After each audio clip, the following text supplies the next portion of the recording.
람보르기니가 명의로 돼 있어요. 리스였고요. 네네. 그리고 부모님이 그거 리스료 내줘요.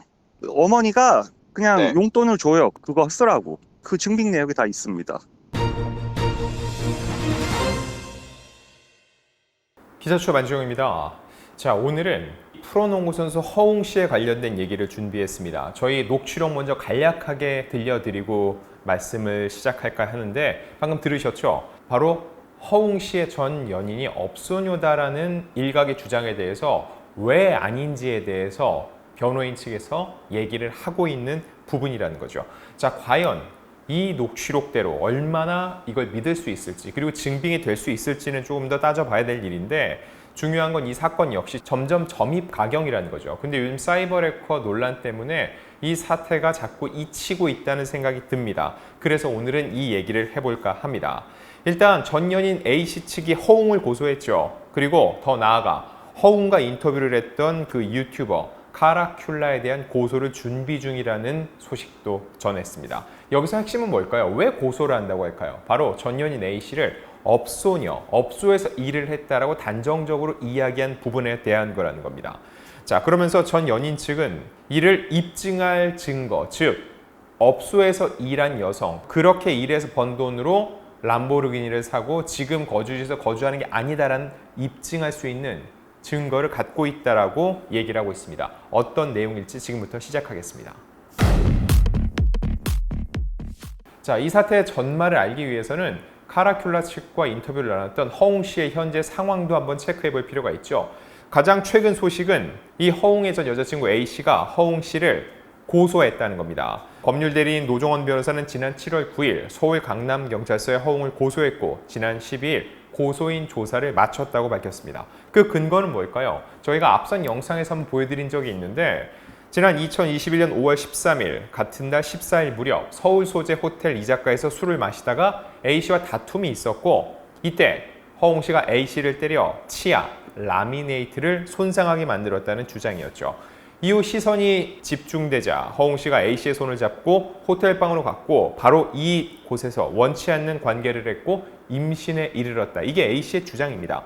이건 어디까지나 A씨의 주장임을 다시 한번 말씀드립니다. 이거에 대해서 허웅 씨 측은 분명 부인을 하고 있는 상황이고요. 자, 그러면서 A씨 측은 깨진 치아와 그 시기 치과 진료 기록서를 증빙 자료라고 공개하기도 했죠. 자, 이에 따른 허웅 씨의 입장도 한번 분명히 짚고 넘어가겠습니다. 요즘은 워낙 이 사이버 레커 사태가 불거지면서 얼마나 중립적으로 양쪽 입장을 다 들어주느냐, 그리고선 이거에 대한 판단은 대중에게 맡기느냐, 이게 굉장히 중요하기 때문에 저희도 조금 더 경각심을 갖고 중립성을 지키려고 양측의 이야기를 모두 전하려고 노력을 하겠습니다.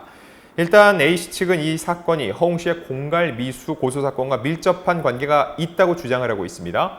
근데 허웅 씨 측 A씨가 임신 그리고 중절을 빌미로 3억 원을 요구하는 등 지속적인 협박을 했다고 주장을 하고 있죠.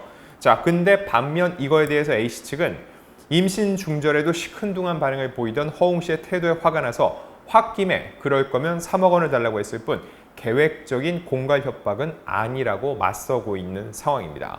자, 그리고 일단 물리적인 접촉이 있었다는 건 분명합니다. 이 부분도 허웅 씨 측은 인정을 하는데 다만 폭행이 아니었고 서로 실랑이를 벌이는 과정에서 손이 닿았을 뿐이라는 취지로 반박을 하고 있습니다.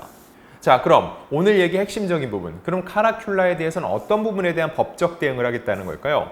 일단 카라큘라는 A씨가 업소 출신이 맞다는 취지의 주장을 해왔습니다. 지난 7월 4일 유튜브 채널 카라큘라 측은 허웅에 대한 연이은 폭로를 하고 있는 전 여친 A씨 본인은 업소녀가 아닌 평범한 대학원생이라고요. 평범한 대학원생이 포르쉐를 산 것도 대단한데 1년 만에 4억짜리 람보르기니로 기변을 했네 라면서 이 A씨가 어디서 그 돈을 벌 수 있었을지를 의심했습니다. 그리고 앞서 지난 6월 28일 한 매체를 통해 A씨가 이선균 협박녀, 재벌 3세 황하나와 같은 업소 출신이라는 보도가 나오자 지난 1일 A씨의 측근 B씨는 또 다른 매체를 통해서 A씨는 업소에서 일한 적이 단 한 번도 없다면서 평범한 대학원생이라고 반박한 바 있습니다. 이에 대해서 카라큘라 측은 평범한 대학원생이 명품 쇼핑에 비즈니스 좌석 타고 유럽, 발리, 일본, 태국 등 짧은 시간 동안 참 여기저기 많이도 다녔다면서 강남에서도 가장 비싸다는 청담동의 고급 아파트에는 어떻게 혼자 거주하는 거냐 묻기도 했습니다.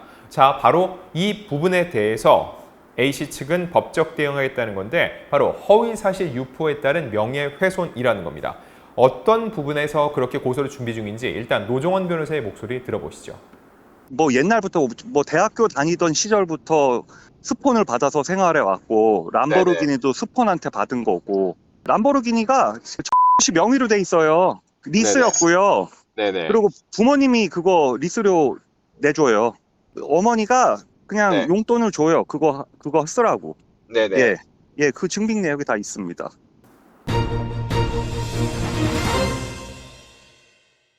자, 정리를 해볼게요. 업소녀임을 입증하는 증거자료 중 하나, 어린 나이에 람보르기니를 보유하고 그리고 여러 곳을 비즈니스석을 타고 여행을 다녔다. 이에 대해서 A씨 측은 이 차량 A씨 명의다. 즉 스폰서를 받은 것이라면 이를 제공해주는 사람의 명의일 것이고 리스료도 그 사람이 내줬을 것이라고 생각하기 쉽다는 거죠. 근데 A씨 측의 얘기, 람보르기니의 명의는 A씨라는 거죠. 그리고 리스료, 고가의 리스료는 어머니가 내줬다는 겁니다. 그래서 제가 물었습니다. 이걸 어떻게 증빙할 것인가? 그리고 그 정도의 재력이 있는 집안의 자제인가? 이 부분을 물었거든요. 다음 인터뷰 내용 들어보시죠. 그 증빙은 어떤 식으로 증빙이 돼요? 람보르기니 차량 명의 등록증이요. 어머니가 계좌이체한대요. 어머니가 계좌이체 거기에 해당되는 금액만큼을 매월 계좌이체해 주신 거예요? 네, 그렇습니다. 그리고 그거에 따라서 리스료를 내고요.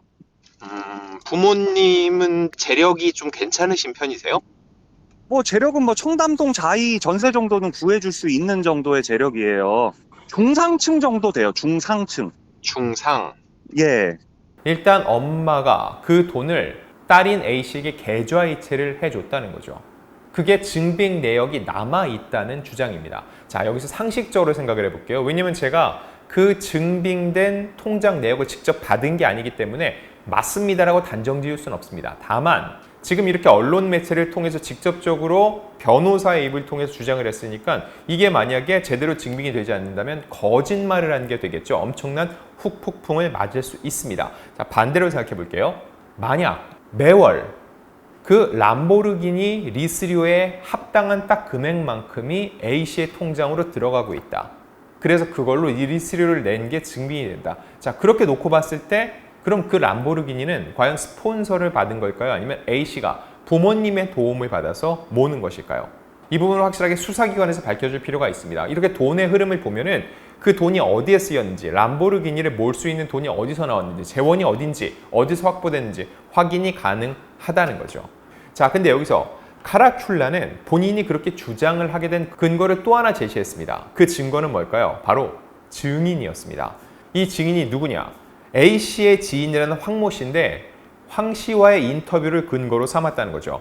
근데 중요한 거, 이 A씨는 이 황모 씨까지도 고소를 했습니다. 이에 대해서 모 유튜브 사이트를 통해서 A씨에 대한 허위 사실을 유포한 제보자 황 씨에 대한 고소장 역시 지난 7월 9일 강남경찰서에 접수했다고 알렸습니다.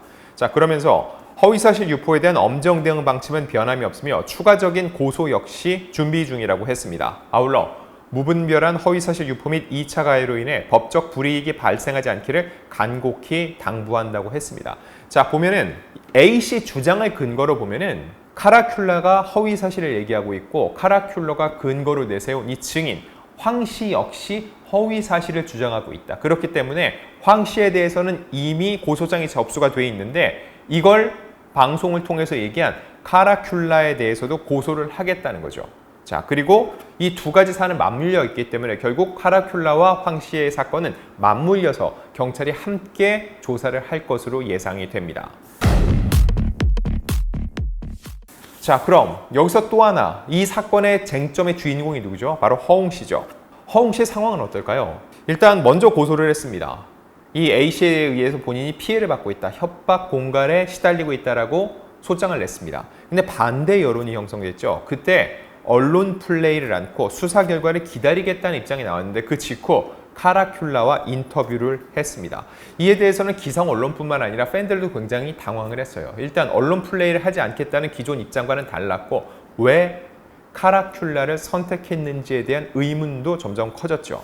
그리고 당시에 나와서 허웅 씨가 대단한 어떤 새로운 얘기와 증거, 반박자를 내는 게 아니라 기존의 법률 대리인이 했던 내용과 별반 차이가 없었기 때문에 더더군다나 왜 굳이 본인의 입장을 바꿔서 인터뷰를 한 것이냐, 언론 플레이를 한 것이냐라는 의문이 커졌던 거죠.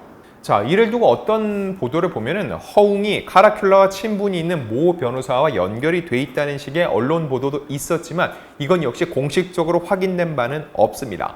하지만 이런 거에 대한 사실 여부를 떠나서 허웅이 카라큘라를 선택해서 인터뷰를 했고, 근데 지금 카라큘라의 상황이 어떻죠? 사이버 레커로 분류가 돼서 여러 가지 고소고발이 이어지고 있는 상황입니다. 그런 상황 속에서 카라큘라는 계속 부인을 하고 있는데 이 부인하는 내용의 사실 여부가 밝혀지기까지 꽤 시일이 걸릴 수밖에 없죠. 그때까지는 적어도 허웅 씨가 카라큘라와 인터뷰를 했고 거기서 본인이 언론 플레이를 하지 않겠다는 입장을 뒤바꾼 거, 이거에 대해서 반대 여론은 계속적으로 형성될 수밖에 없고, 그리고 허웅 씨를 그동안 지켜주던 팬들 역시 이에 대한 적잖은 실망감을 표시하고 있는 상황입니다.